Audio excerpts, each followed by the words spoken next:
গৌরব, ঐতিহ্য ও সংগ্রামের ৪৫ বছর প্রতিষ্ঠাবার্ষিকী উপলক্ষে জামালপুর জেলা স্বেচ্ছাসেবক দলের আনন্দ র্যালি। জামালপুর থেকে শরীফুল ইসলাম ঝোকনের তথ্যচিত্রে দেখুন বিস্তারিত।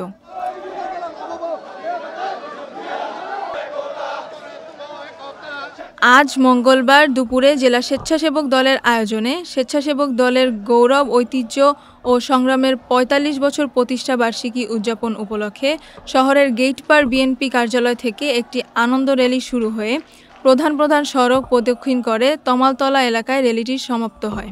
র্যালি শেষে সংক্ষিপ্ত সমাবেশে জেলা স্বেচ্ছাসেবক দলের আহ্বায়ক নুরুল মোমেন আকন্দ কাউসারের সভাপতিত্বে প্রধান অতিথির বক্তব্য রাখেন কেন্দ্রীয় বিএনপির সহ সাংগঠনিক সম্পাদক অ্যাডভোকেট শাহ মোহাম্মদ ওয়ারেস আলী মামুন।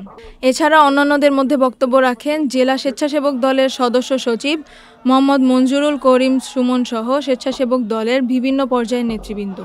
এ সময় বক্তারা বলেন, জেলা স্বেচ্ছাসেবক দলের গৌরব, ঐতিহ্য ও সংগ্রামের ৪৫ বছর প্রতিষ্ঠাবার্ষিকী উপলক্ষে আমরা সততার সাথে ঐক্যবদ্ধ থেকে কাজ করে যেতে চাই এবং আগামী ২৩ আগস্ট জেলা বিএনপি সম্মেলনকে সাফল্যমণ্ডিত করার আহ্বান জানান।